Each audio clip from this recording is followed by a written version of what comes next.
एक उक्ति है, happiness happiness can exist only in acceptance. क्या कह रहे हैं? Happiness can exist only in acceptance. मतलब क्या? जब तक अपने वस्तु की स्वीकृति नहीं होती है, सत्यार्थ वस्तु की स्वीकृति नहीं होती है, तब तक आनंद सुख की प्राप्ति नहीं होती है। देखो, अपनी वस्तु होना इतना ही जरूरी नहीं है। अपनी वस्तु में अपनापन हो जब तक नहीं होता, तब तक हमको उसमें से कोई लाभ नहीं मिलता। अपनी वस्तु में अपनेपन की अधिक महत्वपूर्ण बात है। ऐसी हालत हमारी भी है।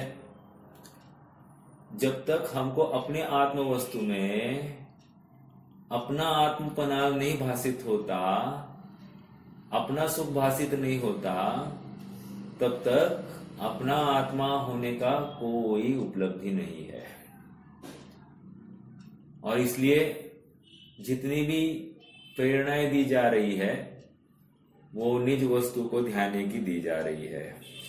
क्योंकि अंततोगत्वा सुख जहां से उत्पन्न होता है, सुखी जिसके आश्रय से होने वाला है, वो निज भगवान आत्मा ही है।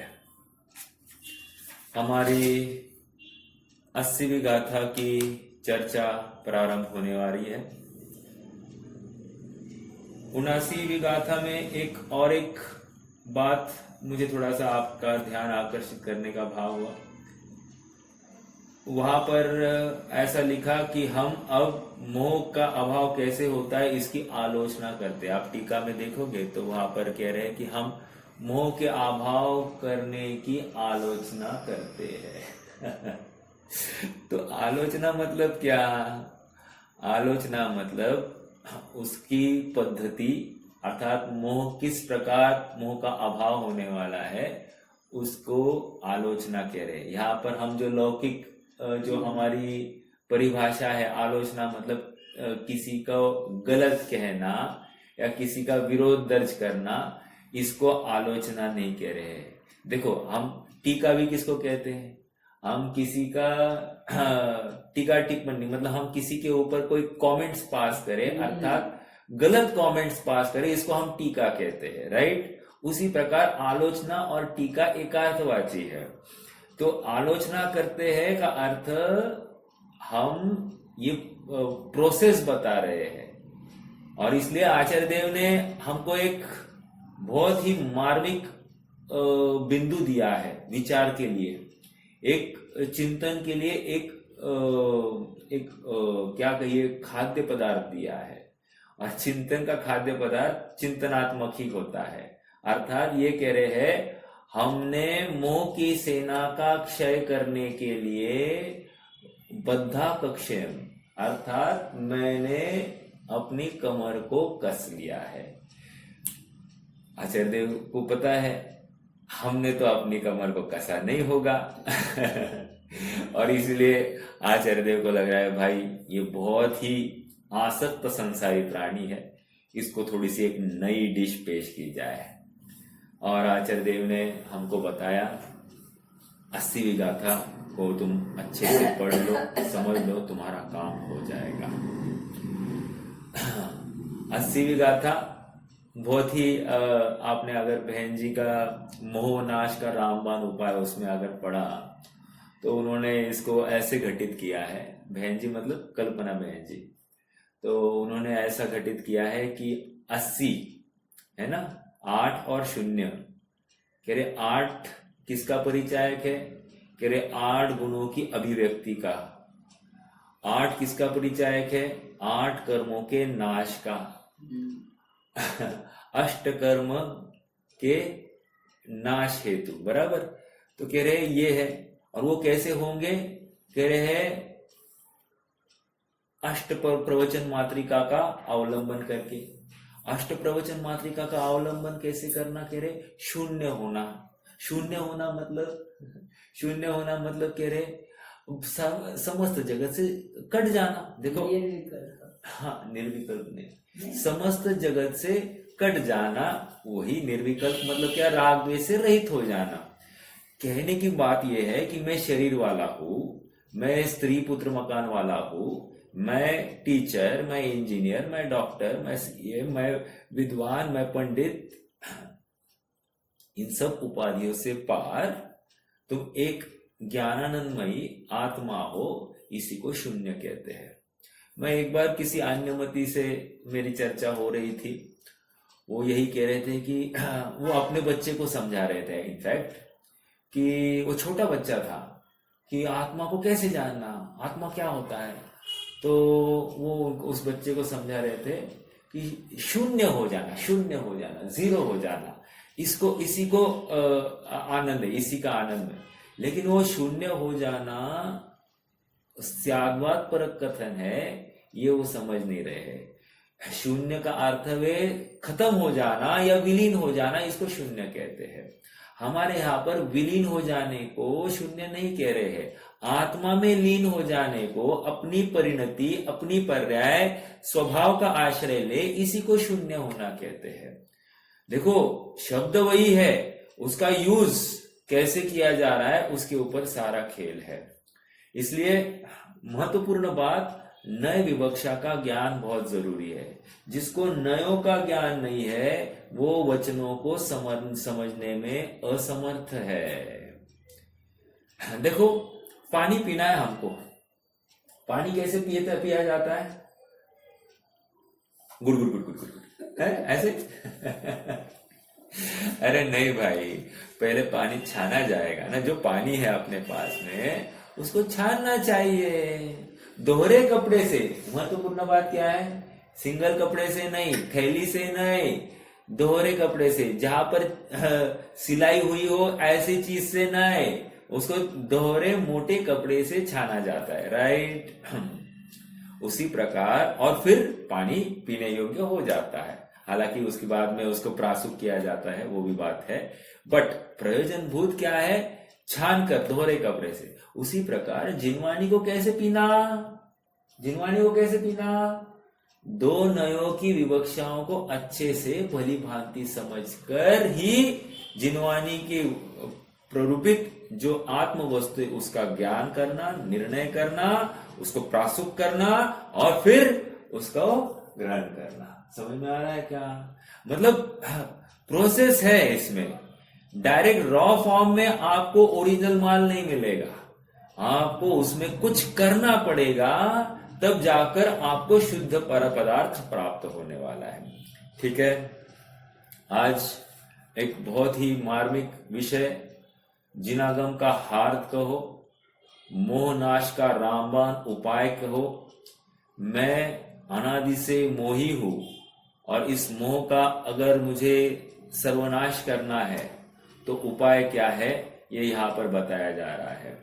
देखिए, मोह कोई बड़ी चीज नहीं है, और कहो तो बहुत बड़ी चीज है। क्यों? क्योंकि आत्मा को अपना नहीं मानना, अर्थात यूं कहो कि अपने को आत्मा नहीं मानना, किसी अन्य वस्तु के आश्रित होकर अपने को आत्मा मानना, यह मोह है। समझ में आ रहा है? अपने को ज्ञान दर्शन आदि गुण वाला न मानकर अन्य अन्य उपाधियों वाला, शांत चित्त है, कषाय से रहित है, बहुत दानशूर है, आदि आदि उपाधियों वाले गुणों को से युक्त मानना क्या है? ये मोह का लक्षण है। समझ में आ रहा है क्या? हम जहां पर अटके हैं उसी का भान कराया जा रहा है, जहां पर हम संतुष्ट हुए हैं उसी को कहा जा रहा है कि ये गलत है। समझ में आ रहा है? देखिए, अब गाथा का थोड़ा सा भाव पढ़ते हैं, प्रारंभ करते हैं उत्थानिका से और फिर आगे बढ़ते हैं। देखो, यह तो आपको याद होगा ही कि 79वीं गाथा में आचार्य देव ने यह कहा था कि अब मैंने मोह की सेना को जीतने के लिए कमर कस ली है। देखो, आचार्य देव ने कमर नहीं कस ली है, और उन्होंने कमर कसने से या ना कसने से हमारा कुछ फर्क नहीं पड़ने वाला है। आचार्य देव हमको कह रहे तुम भी कमर कसो। आचार्य देव ये नहीं कह रहे कि हम कस रहे हैं, वो कह रहे तुम भी कमर कस लो। कमर कस लो मतलब साहब पैंट को थोड़ा टाइट बांधना है ऐसा नहीं भाई। देखो अतः अब इस गाथा में मोह की सेना को जीतने का उपाय बताया जा रहा है। गाथा मूलतः इस प्रकार, जो जान दियर्हंतम दौवत्त गुणत्त पज्जयत्तेहिम, सो जान दिया पाणम मोह खलु जादित सलयम। इसका हरि, द्रव्य गुण पर्याय से जो जानते अरहंत को, वे जानते निज आत्मा ध्रुव मोह उनका नाश हो। क्या कह रहे? द्रव्य गुण पर्याय से जो जानते अरहंत को, वे जानते निज आत्मा ध्रुव मोह उनका नाश हो। मेरा एक प्रश्न है आप सबसे, द्रव्य गुण और पर्याय से अरहंत को जानना, इसका हमने क्या इमेजिनेशन किया है? द्रव्य गुण और पर्याय से हमने अरहंत को जानना, मतलब हमारा इमेजिनेशन क्या है? देखो यहां पर अरहंत कह दिया है, आप ऐसा ही साधु पद में लगा सकते हो, आप सिद्धों में नहीं लगा सकते, लेकिन साधु में तो बिल्कुल लगा सकते हो, ठीक है। और ऐसा ही एप्लीकेशन स्वयं के ऊपर करना है। तो कह रहे जो द्रव्य से गुण से पर्याय से जानते अरहंत को, वे निज आत्मा को जानते हैं, इसलिए ध्रुव मोह उनका नाश हो। देखो इसका प्राकृत का थोड़ा सा ये देखते हैं, जो जान दी अरहंतम। जो जान दी अरहंतम मतलब जो मतलब कौन? जो मतलब हम सब। जो सुखी होना चाहता है वो, समझ में आ रहा है? जो सुखी होने का इच्छुक है वो, राइट। ये गाथा किसके लिए कह रहे? सुखी होने के लिए, या जो मोह का अभाव करना चाहता है उसकी बात चल रही है। जो नहीं करना चाहता उसके लिए कोई बात नहीं है, राइट। आगे, जो जान दी अरहंतम, अरहंत को जानना है। देखो जानने से काम नहीं होता है, जानने से काम नहीं होता है, निर्णय करने से काम होता है। तो यहां पर जानने के साथ साथ निर्णय भी करने की बात है। देखो कहेंगे जानना और फिर करना है निर्णय। जैसे हम भी लोक में देखते हैं ना, अपना बच्चा अगर कम मार्क्स लेके आया तो देखो वो कर सकता है कि नहीं, देखो वो कर सकता है कि नहीं, हम कहते कि नहीं बच्चे को, अर्थात दूसरे का उदाहरण के देते हैं। और दूसरे का उदाहरण देकर देखो ही तो कह रहे हैं हम, देखो अर्थात देखकर जानो, राइट। तो जानकर वहां जान लिया वो फर्स्ट आ रहा है, हाँ जान लिया, यहां तक ही है क्या? हाँ वो होशियार है इतना तो जान लिया, ऐसा यहां तक है क्या? नहीं, तुम भी उसके जैसा प्रयास करो, अर्थात निर्णय करो, रोड मैप बनाओ, क्या करना चाहिए, क्या किया जा सकता है।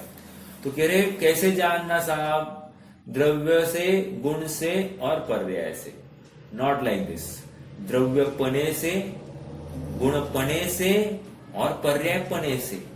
अब द्रव्य और द्रव्यपना, गुण और गुणपना, और पर्याय और पर्यायपना, इसमें क्या फर्क है साहब?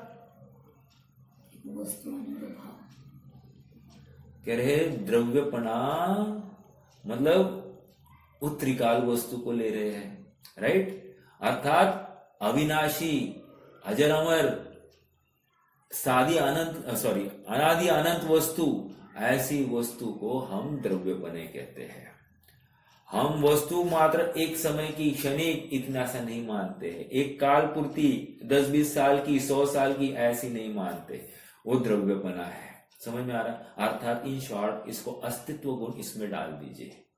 जो अस्तित्व वाला है, इसकी स्वीकृति करता है, वो द्रव्यपने से वस्तु को जानता है।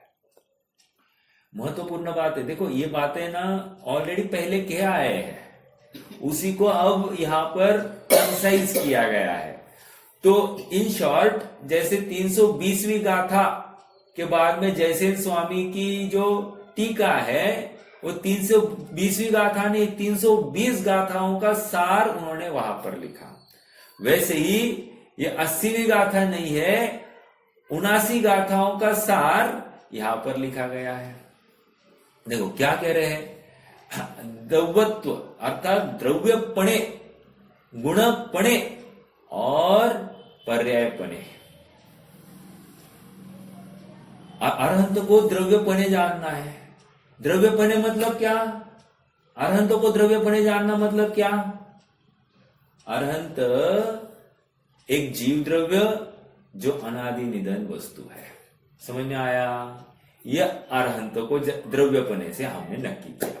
क्या? एक जीव द्रव्य जो अनादि निधन वस्तु है और त्रिकाल में आगे गुण में लेना है, गुण में, गुणपणे से।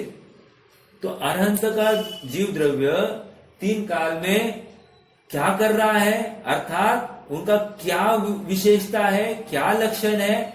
कह रहे उपयोग लक्षण सहित ज्ञान दर्शन स्वभावी, आनंद स्वभावी, ऐसा त्रिकाल में उनका द्रव्य वैसे का वैसा विद्यमान है। गुणपणे, समझ में आ रहा है? और पर्यायपणे, के अरहंत को पर्यायपणे मतलब क्या जानना? देखो पर्याय अलग चीज है और पर्यायपणे अलग चीज है। अरहंत को पर्याय से जानेंगे तो क्या मालूम पड़ेगा? कि पर्याय से तो ये अरहंत अवस्था दिखाई देगी, लेकिन पर्यायपणे से जब जानेंगे तो क्या फर्क पड़ेगा? कि पर्यायपणे से जब अरहंत को जानेंगे तो निरंतर चेंज होने वाली जो अवस्था विशेष है वो ज्ञान में आएगी।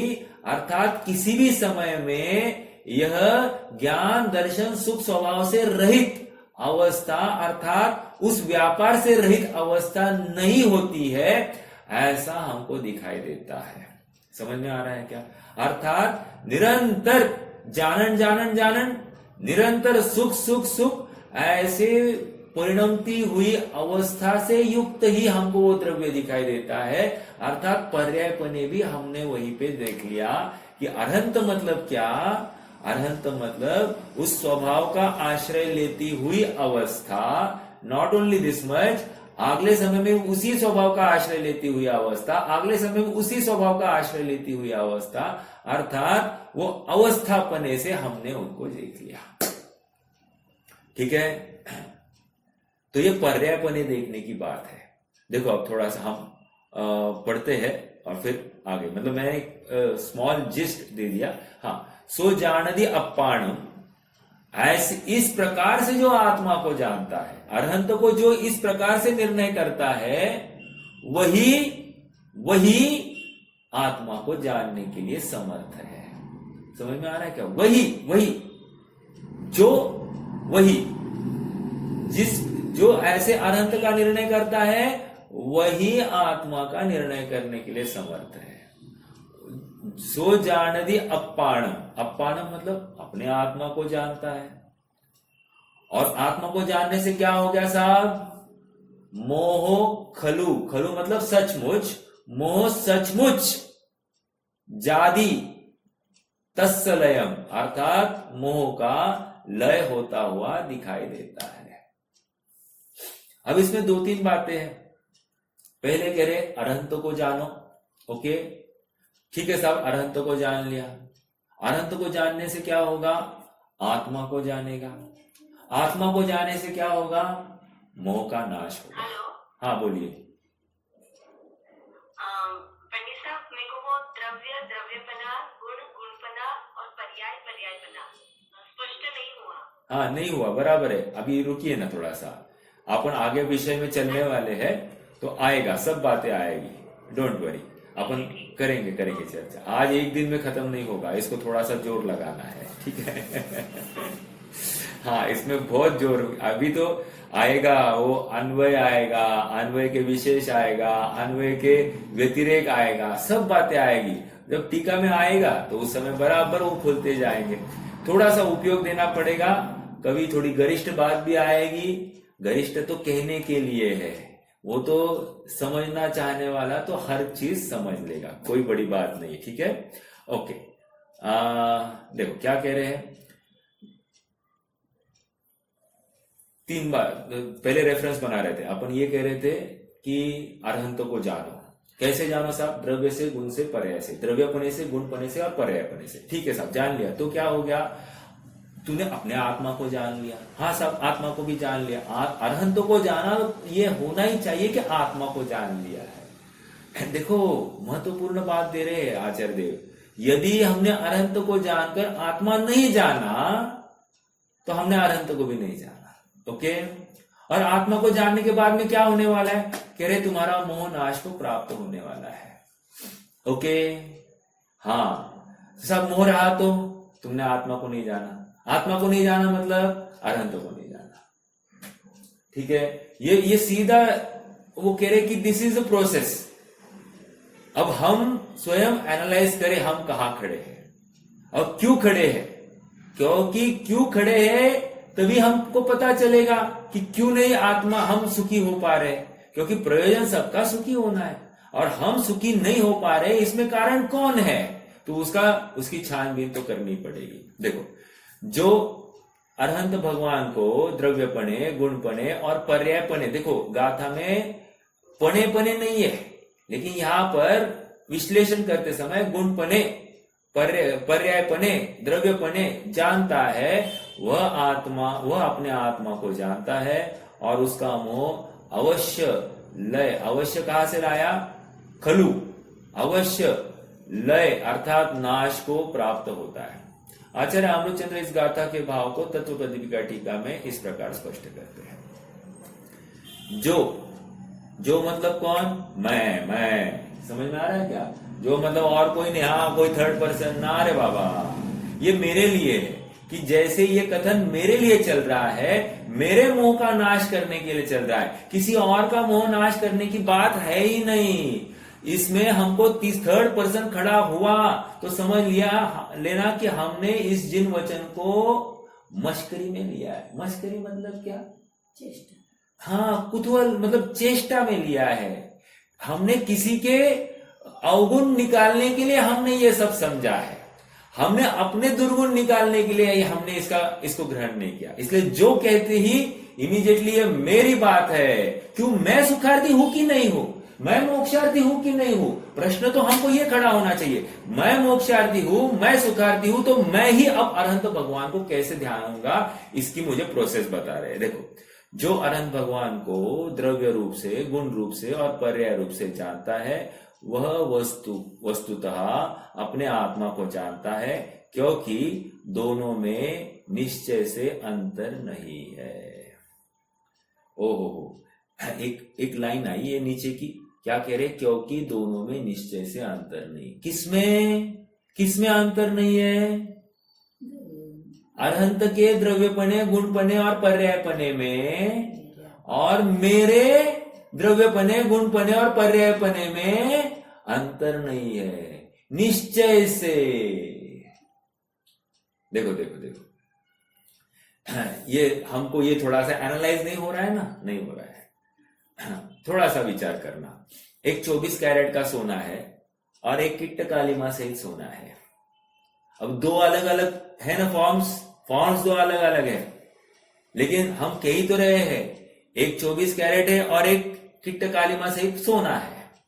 ऐसा होते हुए भी द्रव्यपने, गुणपने और पर्यायपने दोनों सोना ही है। समझ में आ रहा है क्या? उसी प्रकार वो अरहंत भगवान और ये मैं, द्रव्यपने, गुणपने और पर्यायपने आत्मा ही है, तो एक ही है। और कैसे है? निश्चय से हम दोनों एक ही है, दोनों में कुछ भी फर्क नहीं है। ठीक है, देखो आगे बढ़ते हैं। मैंने थोड़ा सा क्लू दिया है, आगे बढ़ते हैं। हेलो, हाँ बोलिए। द्रव्यपने और गुणपने तो मतलब समझ में आता है, पर पर्यायपने अभी तो फिलहाल अशुद्ध पर्याय दिख रही है ना। आएगी, सब शुद्ध हो जाएगी, आप टेंशन मत लीजिए। अभी इस फ्लो के साथ में चलिए। हाँ, मैं समझ रहा हूं कि आपको कठिनाई होगी और ये सस्पेंस थोड़ा सा रहने दीजिए। पहले ये प्रोसेस के साथ में चलते हैं, आपको सब मिलेगा, नहीं मिलेगा तो आप बिल्कुल प्रश्न पूछने के लिए स्वतंत्र है, ठीक है। हाँ, पर्याय दिखती है, अभी ये अनेक प्रश्न है, प्रश्न लिखकर रखना, और एट द एंड अपने को सोल्यूशन नहीं मिलता है तो अपन फिर से प्रश्न करेंगे, तो अपन और चर्चा करेंगे, ठीक है। हाँ, निश्चय से अंतर नहीं है, अर्थात जैसा उनका वस्तु वैसी मेरी वस्तु। अब उनका द्रव्यपना देखो या गुणपना देखो या पर्यायपना देखो, मेरा द्रव्यपना, गुणपना या पर्यायपना देखो, दोनों में कुछ भी अंतर नहीं है। निश्चय से एप्पल टू एप्पल हमने मैच किया तो हमको दोनों में अंतर ही नहीं दिखाई दिया। मतलब द्रव्य अपेक्षा मैच किया, गुण अपेक्षा मैच किया, पर्याय अपेक्षा मैच किया, तो हमको दोनों में अंतर ही नहीं दिखाई दे रहा। अरे बट प्रश्न यही है ना, उनकी पर्याय तो एकदम शुद्ध 24 कैरेट, अर्थात वो 16वें ताव को प्राप्त सोने के समान आएगी टीका में बात, और मेरी पर्याय तो एकदम मलिन। तो ऐसा होते हुए भी पर्यायपना क्या रहा? यहां पर इतना ही है, पर्यायपना मतलब निरंतर परिणमती हुई अवस्था विशेष को पर्याय कहा जा रहा है। अर्थात मेरा भी प्रत्येक समय में परिणमन हो रहा है, निरंतर परिणमन हो रहा है, और उनका भी प्रत्येक समय निरंतर परिणमन हो रहा है, इतना सा पर्यायपना है। अर्थात ये स्वभाव सम्मुख की बात है, यह अवस्था विशेष की बात नहीं है। हमारी तकलीफ ये है कि हम अवस्था को ही ऊर्ध्व कर लेते हैं। जैसे सुनार के पास में हम कोई जेवर लेकर गए, तो वो सुनार उसमें क्या देख रहा है? पर्यायपना देख रहा है या पर्याय देख रहा है? पर्यायपना देख रहा है, पर्याय नहीं देख रहा है। समझ में आ रहा है? अर्थात पर्यायपना कहकर ये समझाना चाह रहे कि निरंतर इसका परिणमन स्वर्ण रूप ही हो रहा है, ये पितादि गुणों से युक्त ही इसका परिणमन हो रहा है, ये उसका पर्यायपना। समझ में आ रहा है क्या? पर्यायपना वो देख रहे हैं। देखो और पढ़ते हैं, देखो अरहंत का स्वरूप आगे नहीं हो गया क्या ऊपर का? जो अरहंत भगवान के को द्रव्य रूप से, गुण रूप से और पर्याय रूप से जानता है, वह वस्तुतः अपने आत्मा को जानता है, क्योंकि दोनों में निश्चय से अंतर नहीं है। यहाँ पर निश्चय का अर्थ परमार्थ रूप से अंतर की बात है। अर्थात जीव के स्वरूप में कोई फर्क नहीं है। तो तेरे पास जितनी व्यवस्था है उनके पास भी वही व्यवस्था थी। ऐसा नहीं साहब उनके पास आज केवल ज्ञान है इसलिए वे सुखी है, नहीं नहीं नहीं, उनके पास भी ज्ञान है, तेरे पास भी ज्ञान है। समझ में आ रहा है क्या? तू केवल ज्ञान और क्षयक्षम ज्ञान ऐसा खड़ा मत कर, विशेषण मत लगा। बस उनके पास ज्ञान है, तेरे पास ज्ञान है। उनका भी जीव द्रव्य अनंत गुणों वाला, तेरा भी जीव द्रव्य अनंत गुणों वाला। समझ में आ रहा है क्या? तो कह रहे कि सामान्य अंश को, सामान्य त्रिकाल अंश को यहां पर खड़ा करने की बात चल रही है। वो पर्याय विशेष को तो गौण ही कर देना है, पर्याय विशेष को खड़ा ही नहीं करना है। अंतर यही ऊपरी जान। समझ में आ रहा है क्या? वे विराग में राग वितान, ये तो अंतर है, लेकिन अनंतर क्या है? अनंतर कह रहे हैं वे भी ज्ञानवान, मैं भी ज्ञानवान, वे भी सुखवान, मैं भी सुखवान। समझ में आ रहा है क्या? अंतर अनंतर देखना है, अंतर नहीं देखना है। सब आप एक ही बोलिए, अंतर देखना या अनंतर देखना। देखो तुम्हें अंतर दिखाने के लिए उनके सामने खड़ा किया गया है। पहली लाइन में क्या है? जो अरहंत भगवान को द्रव्यपने, गुणपने और पर्यायपने जानता है, इसका मतलब तेरे को अंतर दिखाया जा रहा है। समझ में आ रहा है क्या? और अंतर दिखाकर अनंतर कर दिया है, अर्थात तेरे में और उनमें कोई फर्क नहीं है। यह भी सिद्ध किया गया है। ये क्यों सिद्ध किया गया है? तुम्हारे मोह का नाश करने के लिए। थोड़ी सी क्लिष्ट भाषा लग रही होगी ना? हाँ लग रही है, लेकिन अंतर दिखाना ये व्यवहार है और अनंतर है ये बताना निश्चय है, परमार्थ है। क्यों? क्योंकि इसी का तो अवलंबन लिया जाएगा। जब मेरे में से वो न्यून गंडता अर्थात कमी वो हट जाएगी, तो मैं स्वयं को क्या देखूंगा? मैं स्वयं को भगवान देखूंगा कि नहीं? और भगवान कहाँ से प्रकट होगा? उनको देखते देखते भगवान प्रकट होगा या अपने आत्मा के आश्रय से भगवान प्रकट होने वाला है? अर्थात परमात्मा कब होने वाले? स्व के आश्रय से होने वाला है, उनके देखने से कुछ नहीं होने वाला। तो यहाँ पर आत्मा का आश्रय सो परमात्मा, उन्होंने भी तो वही किया है, आत्मा का आश्रय सो परमात्मा अवस्था। देखो और आगे, अनंत का स्वरूप अंतिमताओं को प्राप्त होने वाले, सोने के स्वरूप की भांति, सर्व प्रकार से स्पष्ट, इसलिए उसका ज्ञान होने पर सर्व आत्मा का ज्ञान होता है। खत्म। क्या कह रहे हैं? अनंत का स्वरूप अंतिमताओं को प्राप्त होने वाले, सोने के स्वरूप की भांति, सर्व प्रकार से स्पष्ट, इसलिए उनका ज्ञान होने पर सर्व आत्मा का ज्ञान होता है। मेरा एक प्रश्न है, सोने का अंतिमताओं मतलब क्या? देखो अंतिमताओं मतलब, देखो जब भी किट्ट कालिमा से खदान में से जो सोना निकलता है उसको प्योर करना है ना, तो प्योर करना है तो उसको एक विशिष्ट टेम्परेचर में उसको तपाना पड़ता है। मैं ज्यादा कोई जानकार नहीं हूं, लेकिन एनालिसिस से बोल रहा हूं कि हर एक विशिष्ट टेम्परेचर देंगे तो अमुक इम्प्यूरिटी जाएगी, दूसरा और थोड़ा सा विशिष्ट टेम्परेचर देंगे तो दूसरी इम्प्यूरिटी जाएंगी, फिर तीसरा कोई विशिष्ट टेम्परेचर देंगे तो तीसरी जाएंगी। ऐसे अलग अलग ताव को प्राप्त कराकर, इसको 16 तावों को प्राप्त कराकर उसमें से पूरी इम्प्यूरिटी हटाई जाती है और हमको जो कोई चीज मिलती है वो होती है शुद्ध सोना। समझ में आ रहा है? अब यहां पर कह रहे अनंत भगवान अंतिम ताव को प्राप्त होने वाले सोने के स्वरूप की भांति है। अंतिम ताव मतलब क्या? 16वां ताव सो शुद्ध ताव, अर्थात उस ताव को प्राप्त हो गया, अर्थात उस अवस्था को प्राप्त हो गया तो वो जितना सोना प्योर है उतना ही अनंत भगवान का द्रव्य प्योर है। ठीक है, देखो क्या कह रहे आगे। हाँ, सर्व प्रकार से स्पष्ट है। सर्व प्रकार से स्पष्ट मतलब क्या? द्रव्य की अपेक्षा भी स्पष्ट हो गया, गुण की अपेक्षा भी स्पष्ट हो गया और पर्याय की अपेक्षा भी स्पष्ट हो गया। समझ में आ रहा है क्या? अर्थात ये उसका सच्चा स्वरूप था। जो सोना है उसका 24 कैरेट सोने का सच्चा स्वरूप है ना, मतलब वो सोने का पूर्ण सच्चा स्वरूप है।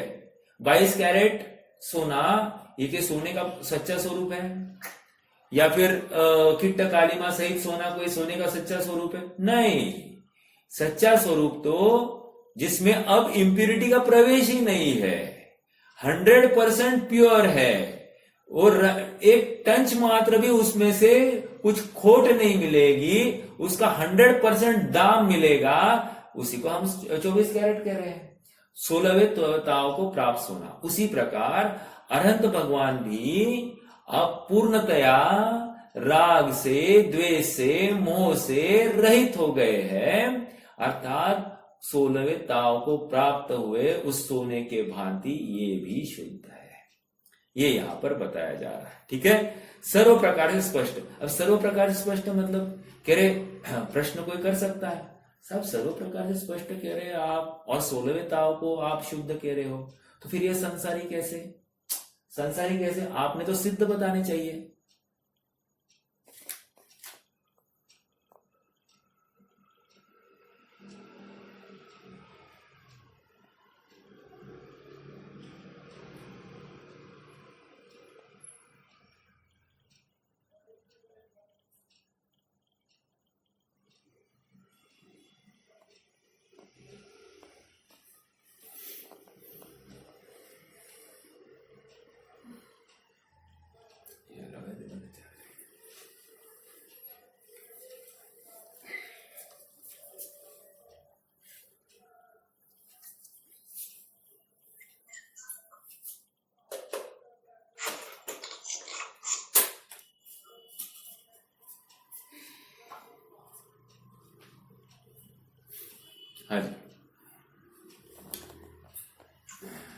क्या कह रहे हैं, 16वें ताव को प्राप्त हुआ।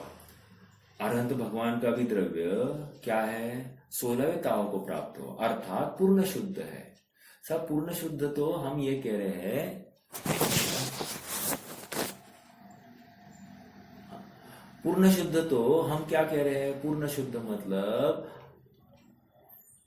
पूर्ण शुद्ध मतलब हमको शरीर भी दिखाई देना नहीं चाहिए।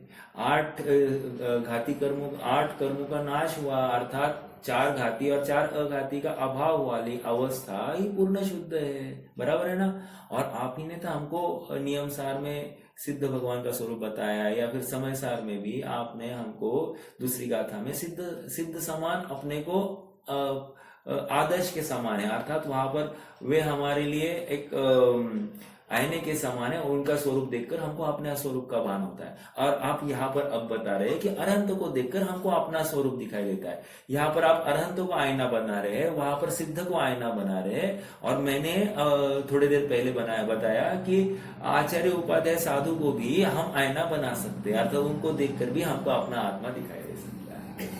ऐसा हो सकता है क्या? बिल्कुल हो सकता है, कोई बड़ी बात नहीं। तो कह रहे आदर्श हम मतलब आईना हम किसी को भी बना सकते हैं, हमारे देखने की हमारे पास में ताकत होनी चाहिए। हाँ, जैसे आप बलवर सर आपला माइक म्यूट करा प्लीज। चालू है माइक, यस धन्यवाद। मैं ये कह रहा था, हाँ तो आईना तो कोई भी बना सकते हैं, हमको उसमें से देखने की हमारे पास ताकत होनी चाहिए। जैसे आईने के सामने हम खड़े रहे तो हमारा चेहरा दिखता है कि नहीं, हमको आईना दिखता है, हमारा चेहरा दिखता है, कह रहे हमारा चेहरा दिख रहा है, बराबर। इन लॉजिकली हमको आईना भी दिखाई है, लेकिन दिख क्या रहा है, हमारा चेहरा। उसी प्रकार अरहंत भगवान एक आईना है और उनके सामने हम खड़े हैं, तो उनके सामने खड़े होकर हमको अपना चेहरा दिखाई दे रहा है कि नहीं दिखाई दे रहा, अर्थात अपना स्वरूप दिखाई दे रहा है कि नहीं दिखाई दे रहा है। तो अगर दिखाई दिया तो समझ लेना कि हमने अरहंत के भी दर्शन किए, अरहंत को जाना, अपने आत्मा को जाना, और अपने आत्मा को जाना, इसलिए मोह का नाश हुआ। अब एक प्रश्न और खड़ा हो रहा है कि अपने आत्मा को जानने से मोह का नाश कैसे हुआ? कह रहे अरे ऐसा नहीं है, अपने आत्मा को जानने से मोह का नाश हुआ, इसका मतलब आज तक आत्मा किसी और चीज में मान्यता कर बैठा था, इसलिए तो आत्मा संबंधी वो भावना नहीं थी, सब यहाँ वहां भटक रहा था। गुण के नाम पर अन्य जगह पर ही अपने को मान रहा था, जैसा मैं राजा, मैं रंग, मैं श्रीपाल, मैं शरीर वाला, मैं इतने हाइट वाला, मेरी इतनी उम्र, अर्थात गुणों के नाम पर भी अपना परिचय ऐसे ही दे रहा था। समझ में आ रहा है क्या? तो ये गुण थे ही नहीं, मैं तो अनादि निधन वस्तु चेतन, ऐसा ये देखने की इसकी ताकत ही नहीं थी। तो इसका गुणपना भी इसको ख्याल में नहीं है, द्रव्यपना भी ख्याल नहीं, गुणपना भी ख्याल में नहीं, और पर्यायपना भी ख्याल में नहीं, और इसीलिए ये भटक रहा है। अब जब भगवान को देखेगा द्रव्यपने, गुणपने और पर्यायपने, तब इसकी आंख खुल जाएगी और ये स्वयं को अब वैसा ही अनुभवने लगेगा। क्योंकि आज तक ये अपने को पर्याय वाला ही देख रहा है, ये अपने को आत्मा के नाम पर भी ये अपने को असमान जाति द्रव्य पर्याय ही देख रहा है। आत्मा के नाम पर, ज्ञान दर्शनों के नाम पर भी आंखों से 5 इंद्रियों के माध्यम से ही ज्ञान होने वाला देख रहा है। और इसी को यहाँ पर समझा रहे हैं कि नहीं, ये नहीं। हाँ, मैं इस बिंदु से आ रहा हूं कि सिद्धों को क्यों खड़ा नहीं किया, अरहंत को क्यों खड़ा किया। ये इतनी बात सब इसके लिए कर रहा हूं मैं, क्योंकि सिद्ध दिखाई नहीं दे रहे ना तुझे। कौन दिखाई दे रहा है तुझे? अरहंत दिखाई देते, इसलिए हमने तुम्हारे सामने अरहंत खड़े किए हैं। हाँ, क्योंकि तू बताएगा ऐसा कोई कर सकता है, ऐसा कोई कर सकता है, तो तेरे इस प्रश्न के जवाब के लिए हमने अरहंतों को खड़ा किया है, हमने सिद्ध को खड़ा नहीं किया। सिद्ध दिखाई नहीं देते ना, इमेजिनरी है, इमेजिनेशन का विषय है, अनुमान का विषय है। और अनुमान कुछ भी किया जा सकता है। फिर कल तू बोलेगा हमने ऐसा अनुमान किया, अब हमारी बात सत्य है। तो तेरी इमेजिनेशन के अनुसार नहीं चलना है, वस्तु ही जैसी है वैसे ऐसी पॉसिबिलिटी है कि नहीं ये तुम पहले नक्की करो, और पॉसिबिलिटी है तो तुम आगे बढ़ना, वैसा अनुभव करना। तो अरहंत ये साक्षात व्यक्त है, दिखाई देते हैं, हमारे जैसे इंद्रिया वाले दिखाई दे रहे हैं। और कोई ऐसा जीव हो सकता है कि इतना विरक्त और सब कुछ जानता हुआ और पूर्ण आनंद लेता हुआ हो सकता है, ऐसा हम उनको देखकर समझ रहे हैं। इसीलिए हमने यहां पर अरहंत को खड़ा किया है, सिद्ध को नहीं। क्योंकि सिद्ध यद्यपि सब कुछ जान रहे, सुखी है, लेकिन इंद्रिया वाले नहीं है। और हम कोई अज्ञानी ऐसा प्रश्न कर सकता है कि अरे उनकी तो इंद्रिया नहीं है। समझ में आ रहा है क्या? तो इंद्रिया सहित अवस्था में भी अतीन्द्रिय कैसे रहा जा सकता है, और पूर्ण सब कुछ जानता हुआ सुखी कैसे रहा जा सकता है, ये उस अवस्था को देखकर हमको नक्की होता है। समझ में आ रहा है क्या? देखो और बात करते हैं।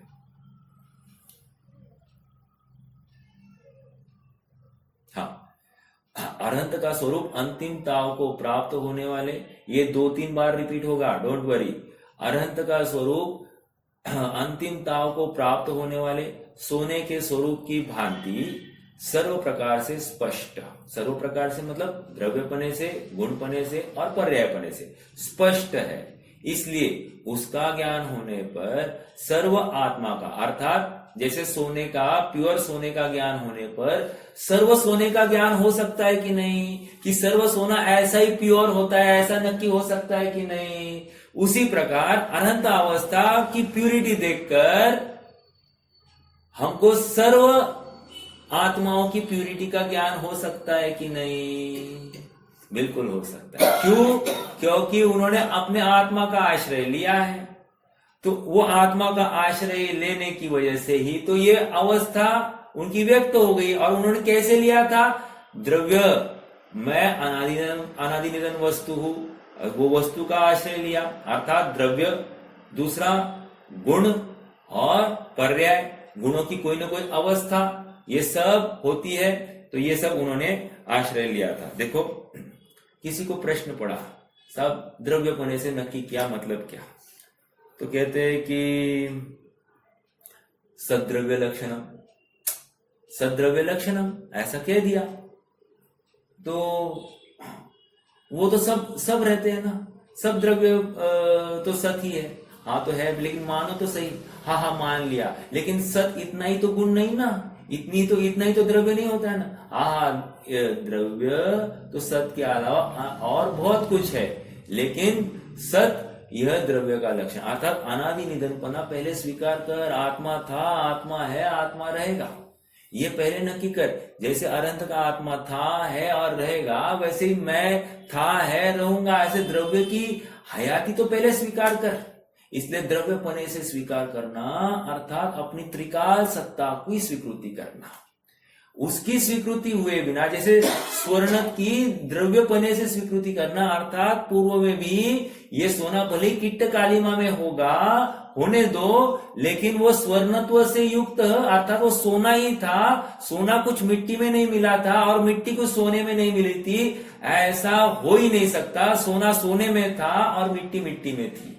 तो वो सोना अनादिकाल से वैसा है, अनंत काल तक स्वर्ण रूप ही रहेगा, वो उसका वो द्रव्य है। समझ में आ रहा है क्या? अर्थात जैसा है वैसा ही रहेगा, ये उसका द्रव्यपना। ओके, अब गुणपना, उसका स्वर्णत्व, उसका पीलापन, उसका वेट, ये सब उसके गुण, उसके स्पर्श रस गंध वर्ण, ये उसकी पर्याय। समझ में आ रहा है क्या? तो ये जो स्वर्णत्व है या उसके वर्ण है या उसके स्पर्श आदि गुण है, ये सब वैसे के वैसे रहने वाले कि नहीं? उसमें कुछ चेंज होगा क्या? तो उनके गुण है, तो गुणपने से भी नक्की हो गया। ठीक है, अनेक गुणों से युक्त है, ये भी नक्की हुआ। अनंत गुण होंगे उस स्वर्ण में, तो वो भी है, नक्की हो गया। और उनकी अवस्थाएं निरंतर बदलने वाली, अर्थात निरंतरता से बदलने वाली, लेकिन वैसी की वैसी उत्पन्न होने वाली वे अवस्थाएं भी उसकी बनती है।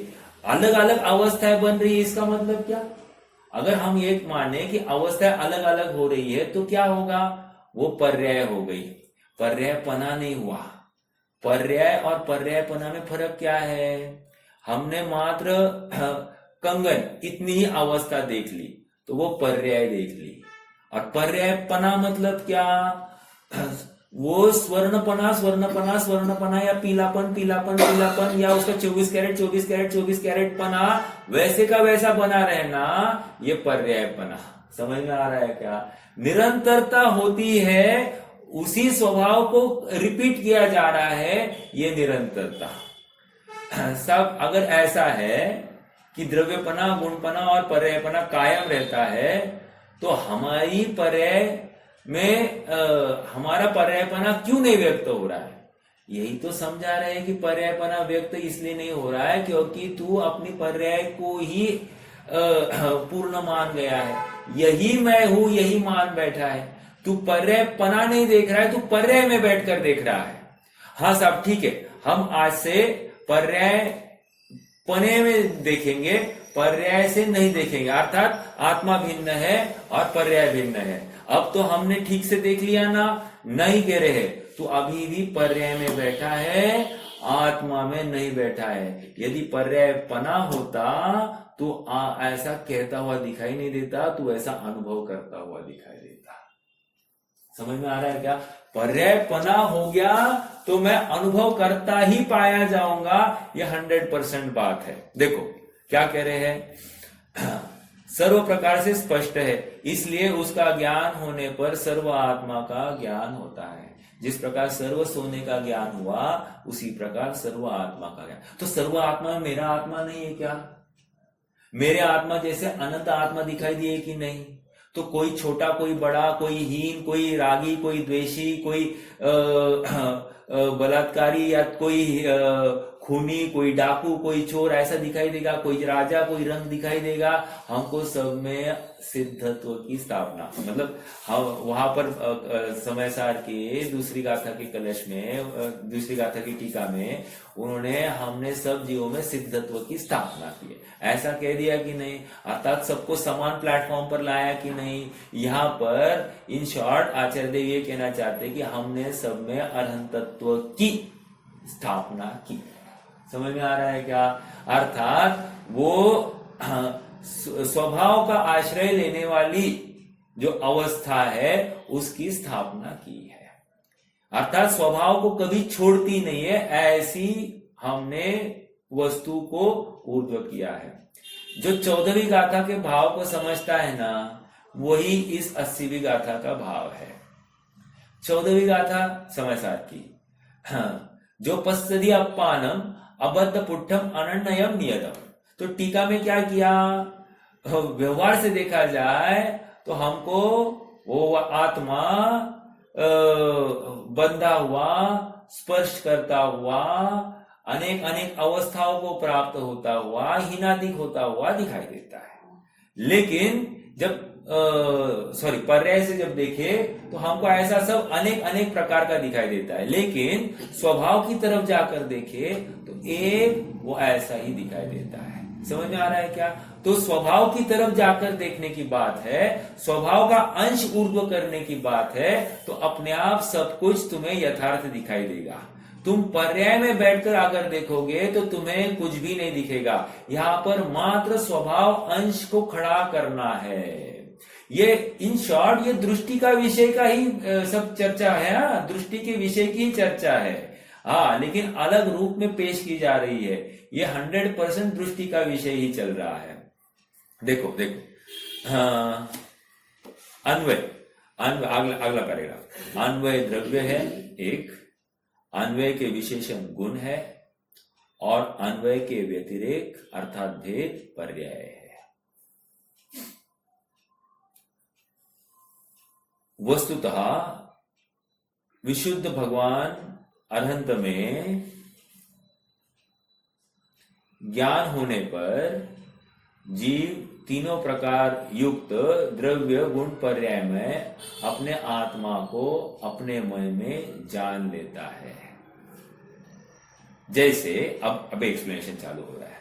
जैसे यह चेतन है, इस प्रकार का अन्वय द्रव्य है, अर्थात जो निरंतर त्रिकाल में चेतन चेतन चेतन चेतन चेतन चेतन पने से युक्त था, है और रहेगा, ऐसा जो चैतन्य परिणाम से, अब परिणाम बोल दूंगा तो ठीक है, तो चेतनत्व से युक्त दिखाई दे रहा है, वो चेतन द्रव्य है। समझ में आ रहा है क्या? तो है यहां पर त्रिकाल सत्ता की हयाती स्वीकार करनी है, ये द्रव्य हो गया। तो द्रव्य पने से पहले नक्की करना है कि मैं हूं, मैं था, मैं रहूंगा। ये जब तक स्वीकार नहीं होती, बात आगे बढ़ नहीं सकती। और हम क्या कर रहे हैं, मैं तन उपजत अपनी उपज जान, तन नशत अपनी नाशमान। समझ में आ रहा है क्या? ये इसकी गलती, तो इसने द्रव्यपने से देखा ही नहीं। समझ में आ रहा है? यही सबसे बड़ी भूल चल रही है, ये द्रव्यपने से देख ही नहीं रहा है। सबसे पहले तो द्रव्यपने से देख, मैं था, है, रहूंगा, अर्थात मैं अविनाशी तत्व हूं, अजर अमर तत्व हूं। ये तो पहले नक्की कर कि तू, जैसे ही पता चलता है कि मेरा कभी नाश होने वाला नहीं है, कितनी निर्भरता हो जाती है। आज आकुलता किस चीज की है? आकुलता, मेरा रोग हो गया, ये रोग हट जाए, सर दर्द हो गया, सर दर्द हट जाए, एसिडिटी हो गई, एसिडिटी हट जाए, पेट दर्द हो रहा है, पेट दर्द हट जाए, अर्थात ये इसके हट जाए, इसी में ये सुख की कल्पना कर रहा है। अर्थात अनात्मा को आत्मा मान बैठा है और उससे सुख की कल्पना कर बैठा है। यही तो समझा रहे हैं कि ये इतना क्षणिक और ऐसा हिनादिक होने वाला तू हो नहीं सकता। तो कह रहे द्रव्यपने से नक्की कर, चेतन चेतन चेतन चेतन चेतन, निरंतर मैं चेतन हूं, चेतन हूं, चेतन हूं, ऐसा स्पंदन परिस्पंदन कर निरंतर कि था, है और रहूंगा, यह मैं चेतन द्रव्य, ऐसी पहले स्वीकार कर। और यह अन्वय, ये द्रव्य का अन्वय। ओके, अब कह रहे मैंने कहा था ना, क्या कहा था? सद्द्रव्य लक्षणम। सद्द्रव्य लक्षणम मतलब ये चेतन द्रव्य, अर्थात द्रव्यपने पहले स्वीकार करो। सब इतना ही हो गया द्रव्य? कह रहे नहीं बाबा, रुको रुको रुको। गुण समुदाय द्रव्य। गुण समुदाय द्रव्य मतलब क्या? गुणों के समुदाय को हम द्रव्य कहते हैं। अच्छा, यही बात यहां पर लिखी, देखो, अन्वय के आश्रित रहने वाले चैतन्य के विशेष गुण है, विशेष है, उनको गुण कहते हैं। क्या कहा? अन्वय के आश्रित। अन्वय मतलब क्या है? बोलो फटाफट। अन्वय मतलब क्या? कोई बताएगा? अन्वय मतलब क्या? बहुत अच्छा, द्रव्य। और उसको हमने कैसे पहचाना? कैसे पहचाना हमने द्रव्य को? नहीं, अन्वय को ही कैसे पहचाना? द्रव्य अपेक्षा, द्रव्यपने। बस त्रिकाल त्रिकाल त्रिकाल, है, था, है, रहेगा, है, था, रहेगा। ये जो त्रिकाल हयाती की स्वीकृति है, सत्ता की स्वीकृति कर रहे हैं, हमने द्रव्य का द्रव्यपने से स्वीकार कर दिया। ये निरंतर हमारी एक विश्वास हमको आना ही चाहिए कि मैं चेतन हूं। हमको देखो, पर्याय अवस्था का भान होता है। मैं दो बातें कह रहा हूं। पर्याय का भान होता है, लेकिन त्रिकाल की स्वीकृति होती है। पर्याय के भान में उसके जैसा आचार विचार विवेक चलता है, लेकिन जब स्वभाव में जाने की बात होती है, तब वो पर्याय का भान भूल जाता है और त्रिकाल को ही मैं ऐसा मान बैठता है। ये जब तक नहीं होता है, ये बैलेंस जब तक नहीं बैठता है, निश्चय व्यवहार का बैलेंस नहीं बैठता है, तब तक काम नहीं होगा। आत्मा के बाहर है तो पर्याय का भान होगा, लेकिन आत्मा में जाते समय में पर्याय का विस्मरण और पर्यायवान, अर्थात जो आत्मा द्रव्य है, उसका द्रव्यपना ऊर्ध्व हो जाता है। तो द्रव्य की हयाती कैसे देख ली हमने, वो सत्तावान है। ओके, बस इतने से काम नहीं हुआ, हमने कह दिया गुण समुदाय द्रव्यम, अर्थात अन्वय के विशेष, अन्वय का विशेषपना सो गुण है। आगे यहां पर अन्वय के आश्रित, एक महत्वपूर्ण शब्द क्या आ रहा है, अन्वय के आश्रित कह रहे हैं। आश्रित मतलब वो अन्य अन्वय के आश्रित नहीं होंगे, मात्र मेरे अन्वय के आश्रित होंगे, अर्थात मेरे चेतन द्रव्य के आश्रित ही जो विशेष है वो मेरे गुण है। तुम्हारे द्रव्य के आश्रित जो विशेष है वो तुम्हारे गुण होंगे, और मेरे लिए वो तो मेरे लिए कुछ है ही नहीं। समझ में आ रहा है क्या, वो अगुण है, अद्रव्य है। अब देखो क्या कह रहे हैं, अन्वय के आश्रित रहने वाला चैतन्य विशेषपन गुण है। आगे विशेषपन में क्या क्या आया, गुण समुदाय द्रव्यम। अरे साहब लेकिन गुण समुदाय द्रव्यम कह रहे हो आप, लेकिन गुण की कोई ना कोई अवस्था होती है कि नहीं होती है? हाँ होती है ना। तो कह रहे हैं गुण पर्यायवत द्रव्यम। क्या कहा, गुण पर्यायवत द्रव्यम, अर्थात वो गुणों का जो परिणाम है उनका समूह वो द्रव्य है। मतलब गुणों का समूह प्लस उनकी पर्यायों का समूह वो द्रव्य है। अब देखो तीन प्रकार के द्रव्य दिखाए जा रहे हैं।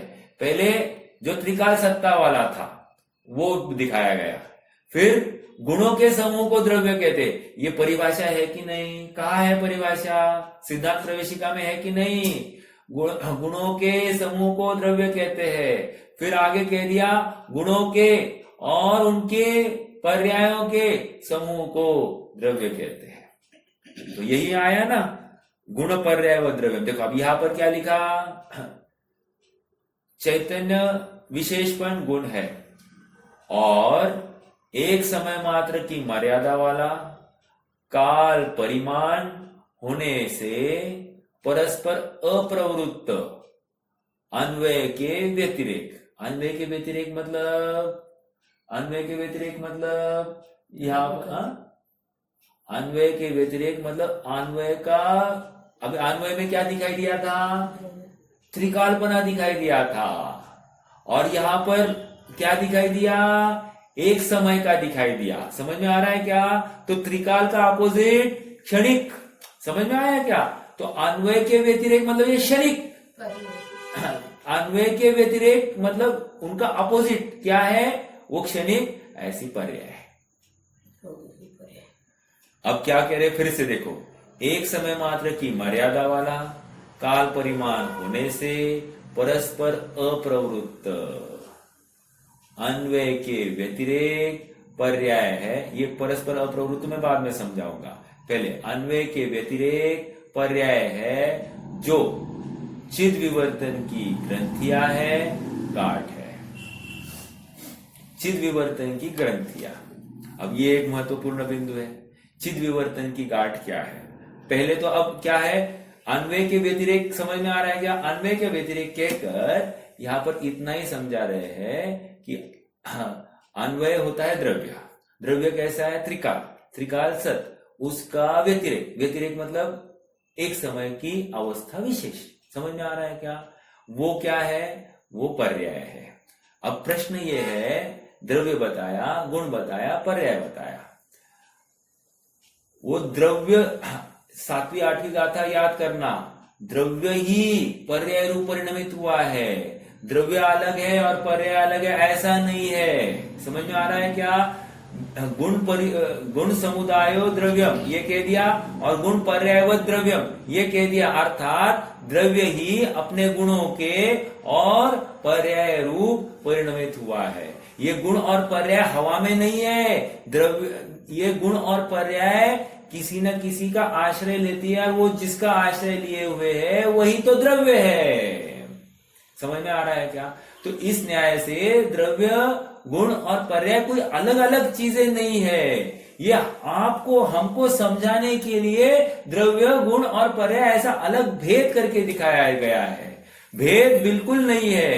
भेद करे सो व्यवहार, भेद करे सो झूठा। यहाँ पर भेद इसलिए किया गया है, ये व्यवहार इसलिए खड़ा किया गया है क्योंकि हमको समझाना है। जब आत्मा में जाना है तो हमको ना पर्याय दिखेगी ना गुण दिखेगा, खाली एक अखंड द्रव्य दिखाई देगा, अखंड अवस्था। और अखंड अवस्था भी दिखाई जो देती है वो आनंदमयी और त्रिकालपना, अपना चेतनत्व वहां पर दिखाई देता है। अब और एक बात, जब हम ये कह रहे हैं कि अरहंतों को जानो, अरहंत को जानो मतलब अरहंतों को कैसे जानो? कह रहे अरहंत का निर्णय हमने कर दिया सर्वज्ञ, राइट? सर्वज्ञ अर्थात तीन लोग तीन काल को जानने वाला। तो अरहंतों को ऐसा देख लिया तो हमने क्या किया, हमको क्या जानना है ऐसा इसमें से? अरहंतों को देखकर ऐसा नक्की करो कि तुम भी ऐसी सामर्थ्य वाले हो, अर्थात वे सर्वज्ञ है और तुम सर्वज्ञ स्वभाव वाले हो। समझ में आ रहा है क्या? स्वभाव, और उनका स्वभाव व्यक्त और मेरा स्वभाव अभी अव्यक्त है। समझ में आ रहा है क्या? लेकिन सामर्थ्य उनमें सर्वज्ञपना काहे से खड़ा हुआ है? सर्वज्ञ स्वभाव के आश्रय से सर्वज्ञपना खड़ा हुआ है। और मेरे में असर्वज्ञपना क्यों है? क्योंकि सर्वज्ञ स्वभाव का आश्रय नहीं है, इसलिए असर्वज्ञपना है। समझ में आ रहा है क्या? जैसे ही सर्वज्ञ स्वभाव का आश्रय होता है तो सर्वज्ञपना भी प्रकट हो जाएगा। अब ये अरहंतों को देखकर मुझे क्या नक्की हो रहा है? वो सर्वज्ञ स्वभाव दिखाई दे रहा है। उसी प्रकार अरहंतों को देखकर उनका सुख दिखा, तो सुख देखकर मुझे मेरा सुख दिखाई देना चाहिए, अर्थात वे अभी पूर्ण सुखी और मैं स्वभाव से सुखी, ये मुझे दिखाई देना चाहिए। अगर नहीं दिखाई देता है तो फिर मैंने उनमें और मुझ में द्रव्यपने, गुणपने और पर्यायपने देखा ही नहीं है। अर्थात उनको देखा नहीं तो मैंने स्वयं को भी देखा है, अर्थात मैं स्वयं को मात्र पर्याय वाला जानता हूं, पर्यायपने नहीं जान रहा हूं। जब पर्यायपने जानूंगा तो मुझे यहां वहां देखने की कोई फुर्सत ही नहीं होगी, अवसर भी नहीं होगा। हाँ, काल परिमाण होने से परस्पर अप्रवृत्त अन्वय के व्यतिरेक पर्याय है। अन्वय के व्यतिरेक मतलब क्या? अन्वय होता है द्रव्य, त्रिकाल, उसका व्यतिरेक, उसका अपोजिट, उसको क्या कह रहे हैं? पर्याय, क्षणिक। एक त्रिकाल एक क्षणिक, तो पर्याय होती है क्षणिक और अन्वय अर्थात द्रव्य होता है त्रिकाल। ये है। हम पहले तो मुझे ये अन्वय भी समझ में नहीं आता था और व्यतिरेक भी समझ में नहीं आता था, ये भी कंफ्यूजन होता था। अन्वय भी एक कुछ तो कहा है और व्यतिरेक भी कहा है। व्यतिरेक किसको कहते हैं? कभी कभी कह देता था द्रव्य को व्यतिरेकी बोल देता था, कभी कभी पर्याय को अन्वय कह देता था। लेकिन बहुत सरल बात है, क्या कह रहे हैं? द्रव्य जो त्रिकाल होता है उसको हम अन्वय कहते हैं, संपूर्ण वस्तु को द्रव्य कहते हैं, उसको अन्वय कहेंगे, और उस अन्वय के कुछ विशेष होते हैं उनको गुण कहेंगे। और गुणों का जो परिणाम है जो एक समयवर्ती होता है, एक क्षण का होता है, उस क्षण की अवस्था विशेष को क्या कह दिया? व्यतिरेक। समझ में आ रहा है? अर्थात अन्वय का व्यतिरेक, अन्वय का अर्थात उस त्रिकाल द्रव्य का एक समय का परिणाम, अर्थात उस त्रिकाल का एक अंश को हम क्या कह रहे हैं? व्यतिरेक कह रहे हैं, और वो व्यतिरेक ही पर्याय है। फिर से याद रखना, वो त्रिकाल के एक विशिष्ट समय को हमने पर्याय कहा है। त्रिकाल में एक बिंदु खींचकर निकाला, उसको हमने पर्याय निकाला है। देखो मैं एक एग्जांपल देता हूं। हमने शिकंजी बनाई है, शिकंजी में से हमने एक अंश निकाला, वो शिकंजी है कि नहीं है? एक बूंद चखा, वो शिकंजी है कि नहीं है? हमने तो चखी है, उसकी एक अवस्था विशेष, वो एक अंश ही चखा है ना, हमने पूरी शिकंजी थोड़ी चखी है। कह रहे लॉजिकली तुमने पूरी शिकंजी चखी है, लॉजिकली तुमने पूरी शिकंजी ही चखी है। वैसे ही एक पर्याय बाहर निकाली तो हमको उसमें से पूर्ण द्रव्य का ही ज्ञान हो गया है। वो तो करते आना चाहिए, करने वाला बराबर कर लेता है। समझ में आ रहा है क्या? तो ये और एक बात याद रखना, द्रव्य होता है अव्यक्त और पर्याय है व्यक्त, इसलिए पर्याय को दिखाया गया है, पर्याय को ऊर्ध्व करके समझाया गया है। लेकिन पर्याय कहीं ना कहीं किसी के आश्रित है ना, तो गुणों के आश्रित, और गुण किसी के आश्रित है ना, हाँ उस द्रव्य के आश्रित। तो इसलिए द्रव्य का निर्णय हुआ कि नहीं हुआ, हुआ ना। समझ में आ रहा है क्या? समझाया जाएगी अभी ये पर्याय, और समझना है द्रव्य। पर्याय व्यक्त है, उन्हीं के माध्यम से अव्यक्त का निर्णय करना है। इसलिए ये पर्याय को दिखाना मजबूरी भी है और जरूरी भी है, क्योंकि जरूरी नहीं, क्योंकि पर्याय नहीं दिखाए तो आत्मा ही नहीं देखेगा, पर्याय दिखाने से आत्मा का भान हो सकता है। इसलिए अन्वय के व्यतिरिक्त वे पर्याय, जो आगे एक शब्द आया है चिद विवर्तन की ग्रंथियां, चिद विवर्तन की गांठ है, इसको भी हमको समझना है। हम कल इस पैराग्राफ को फिर से लेकर, इनफैक्ट स्टार्टिंग से ही लेकर अपन अमृतचंद्र की वो टीका है उसको लेकर फिर से आगे बढ़ने वाले हैं। थोड़ा सा उसके ऊपर फोकस करेंगे और फिर इस पैराग्राफ के ऊपर मुझे और थोड़ा सा खुलना है, उसकी चर्चा अपन कल करेंगे। कोई प्रश्न है तो रख सकते हैं, नहीं तो जिनवानी स्तुति है।